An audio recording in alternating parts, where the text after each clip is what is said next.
आज हम आई smart Shankar 2 movie का मूवी एक्सप्लेनेशन देखने वाले हैं। इस मूवी का दूसरा भी नाम है जो कि डबल आई स्मार्ट नाम से भी इस मूवी को जाना जाता है।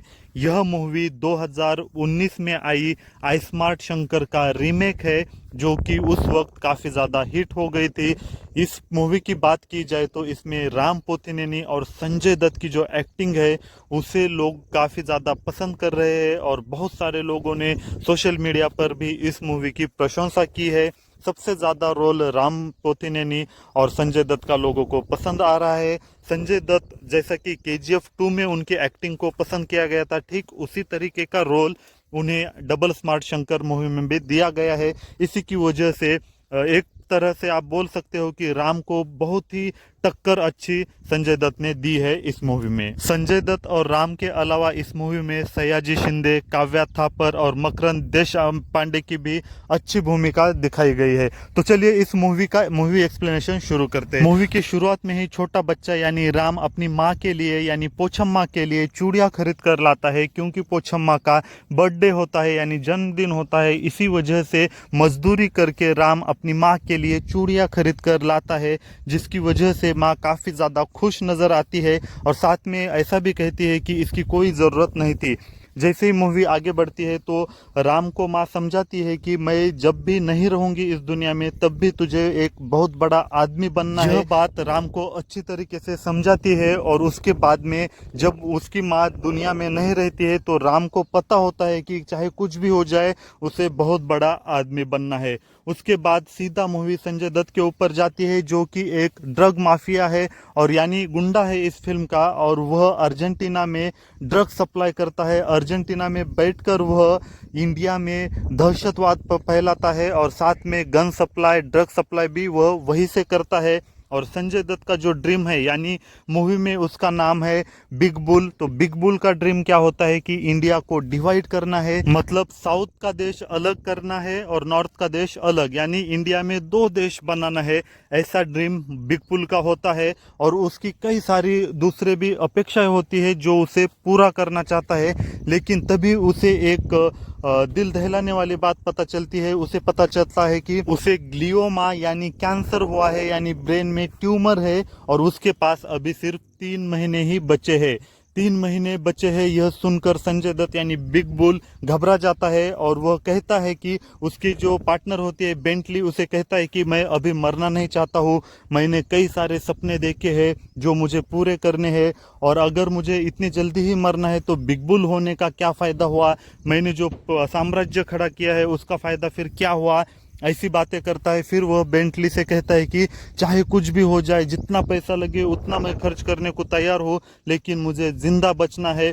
इसीलिए कुछ डॉक्टर साइंटिस्ट आते हैं और साइंटिस्ट एक तरकीब बताते हैं कि अगर तुम्हें जिंदा बचना है तो तुम्हें मेमोरी ट्रांसफ़र करनी पड़ेगी। अगर तुम मेमोरी ट्रांसफ़र करते हो तो इस तरीके से तुम, शरीर दूसरे का होगा लेकिन तुम्हारा दिमाग होगा, तो इस तरीके से तुम कभी मर नहीं जाओगे, यानी एक प्रकार से तुम इमॉर्टल हो जाओगे, अमर हो जाओगे। इस तरीके का सुझाव कुछ साइंटिस्ट और डॉक्टर बिग बुल को देते हैं और बिग बुल को यह आइडिया काफ़ी पसंद आता है और बिग बुल कहता है कि चाहे जितना भी पैसा खर्च क्यों ना हो मुझे यही करना है। और तभी उन्होंने एक्सपेरिमेंट करना शुरू कर देते हैं डॉक्टर्स और साइंटिस्ट, लेकिन उसका रिजल्ट अच्छा नहीं आता है। काफ़ी सारे लोगों की मौत हो जाती है एक्सपेरिमेंट्स के दौरान और बाद में साइंटिस्ट को पता चलता है कि इंडिया में एक आदमी है जिसके अंदर पहले भी मेमोरी ट्रांसफ़र किया है। जैसे कि आई स्मार्ट शंकर के पहले पार्ट में आपने देखा होगा तो पहले पार्ट में भी मेमोरी ट्रांसफ़र किया था, तो यह बात उन लोगों को पता चलती है और वह बिग बुल को फिर से एक सुझाव देते हैं कि अगर तुम्हें जिंदा रहना है तो उसी राम के अंदर यानी उसी शंकर के अंदर आपको मेमोरी ट्रांसफर करना होगा। तो बिना देर किए बिग बुल अपने आदमियों को हैदराबाद में भेजता है ताकि शंकर का पता लगा सके और शंकर को यहाँ पर खींच ला सके। लेकिन शंकर तो आपको पता ही है कितना अग्रेसिव रहता है। बिग बुल चाहकर भी, बिग बुल के आदमी चाहकर भी उसे वापस नहीं ला सकते, यानी बिग बुल के पास नहीं ला सकते। इसलिए बिग बुल ऐसा सोचता है कि अब मैं खुद ही इंडिया आऊँगा और उसे पकड़कर मेमोरी ट्रांसफ़र करने में मदद करूँगा। तो बिग बुल खुद ही इंडिया चला आता है और कई प्लानिंग करके शंकर को पकड़ लाते हैं और उसके अंदर ब्रेन ट्रांसफ़र करने जा रहे थे। तभी साइंटिस्ट या फिर रॉ डिपार्टमेंट के आदमी आते हैं और हमला कर देते हैं और तभी बिग बुल भाग जाता है और राम को पुलिस स्टेशन में लाते हैं, यानी रॉ डिपार्टमेंट वाले इंक्वायरी करने के लिए उसे पकड़ लेते हैं। तभी राम पूरी जानकारी दे देता है कि मेरे साथ ऐसा ऐसा हुआ है। रॉ डिपार्टमेंट वाले यानी सयाजी शिंदे जानने की कोशिश करते हैं कि मेमोरी ट्रांसफर में आखिर क्या हुआ है। तो राम पासवर्ड भी चेंज कर देता है बिग बुल के अकाउंट का। तो यहाँ से स्टोरी आगे बढ़ती है, क्योंकि अब राम के पास राम यानी शंकर के पास अब सिर्फ 4 ही दिन बचे हैं। अगर 4 दिन से पहले उसने बिग बुल को नहीं पकड़ पाया तो वह बिग बुल की तरह बन जाएगा, तो इसका खतरा बना रहता है। जैसे ही फिल्म आगे बढ़ने लगती है तभी राम काव्या थापर को यह बात बताता है कि मैं बचपन में पोचम्मा को बिग बुल ने ही मारा था, तब से मेरा एक ही सपना है कि मुझे बिग बुल को मारना है और मैं ये बात न भूल जाऊं। इसीलिए वह बार बार याद करने लगता है और काव्या थापर को भी बोलता है कि अगर मैं भूल गया तो मुझे याद देते रहना, और मेरे पास सिर्फ 4 दिन है और 4 दिन में ही मुझे बिग बुल को मारना है। तो इसी वजह से राम का अब सिर्फ एक ही मिशन होता है, बिग बुल का खात्मा करना। लेकिन धीरे धीरे राम के अंदर बिग बुल की मेमोरी ट्रांसफर होने लगती है और यहाँ से असली खेल शुरू होने लगता है। कभी कभी शंकर जो है तो वो ओरिजिनल शंकर बना रहता है और कभी कभी वो बिग बुल बन जाता है, यानी संजय दत्त का साथ देने लगता है, बिग बुल जैसा बिहेव करने लगता है। और जैसे कि अब शंकर के अंदर मेमोरी ट्रांसफर हुई है तो बिग बुल क्या क्या करने वाला है, ठीक उसी तरीके का बर्ताव अब शंकर करने लगता है। जैसा कि बिग बुल ने प्लान किया था कि इंडिया को डिवाइड करना है, साउथ इंडिया और नॉर्थ इंडिया में 2 देश अलग बनाने हैं, इसीलिए वो हथियार सप्लाई करने लगता है और इसकी पूरी जानकारी शंकर को रहती है, या फिर शंकर ही ये सब प्लान अब एग्जीक्यूट करने लगता है, क्योंकि उसके अंदर बिग बुल का ब्रेन है। तो इसी वजह से शंकर और बिग बुल अब एक हो चुके हैं और रॉ डिपार्टमेंट के सामने अब यह चैलेंज है कि इन दोनों को कैसे शांत किया जाए। तो धीरे धीरे जैसे फिल्म आगे बढ़ने लगती है तो राम को एक लेडी मिल जाती है जो कि राम उसे अपनी माँ मानता है और उसे देखकर उसे पोचम्मा की याद आने लगती है। अब मेमोरी तो ट्रांसफर हुई है, लेकिन धीरे धीरे जैसे ही उस लेडी के सीन आ जाते हैं तो राम को याद आने लगता है और राम शंकर बन जाता है। ऐसी फिल्म की स्टोरी आगे चलती रहती है और जब फाइनली बिग बुल और राम आमने सामने आ जाते हैं, पहले तो दोनों एक साथ काम कर रहे थे, लेकिन जैसे ही राम को पहली बातें याद आने लगती है या फिर वो शंकर बन जाता है, तब शंकर के दिमाग में आता है कि हाँ यही बिग बुल है और इसे ही मुझे मारना है। लेकिन उससे पहले एक शॉकिंग रिविलेशन सामने आता है।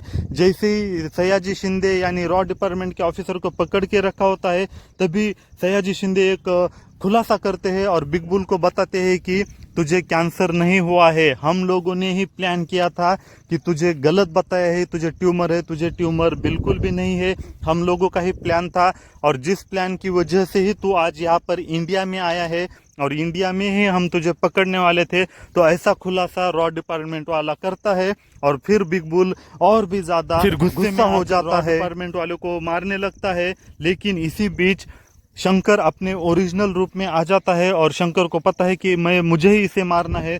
तो शंकर फाइनली बिग बुल का खात्मा करता है या फिर बिग बुल को फिनिश करता है। तो इस तरीके से यह मूवी है। लेकिन सबसे ज़रूरी बात जो थी वह अली का किरदार है, जो कि एक आदिमानव का रोल कर रहा है और उसे हमारी भाषा नहीं आती है। जब भी वह स्क्रीन पर आते हैं तो काफ़ी मज़ा आने लगता है। बहुत ही अच्छी से उनका रोल का इस्तेमाल किया गया है। कई सारी लड़कियों के साथ संबंध बनाना पसंद है, उनकी 16 बीबियाँ है और 150 बच्चे हैं, इस तरीके का रोल उन्हें दिया गया है। और करीब करीब 15-20 मिनट बाद उनके कुछ सीन आ जाते हैं जिसे देखकर मज़ा आता है। तो ओवरऑल इस फिल्म के बारे में कहा जाए तो आप इस फिल्म को एक बार ज़रूर देख सकते हो। आपको संजय दत्त, राम पोथिनेनी और अली की एक्टिंग काफ़ी ज़्यादा पसंद आएगी। लेकिन एक बार से ज़्यादा इस फिल्म को आप नहीं देख सकते हो क्योंकि उतना मज़ा नहीं आता है। पहली फिल्म आई स्मार्ट शंकर की तुलना में यह फिल्म उतनी ज़्यादा अच्छी नहीं बनी है।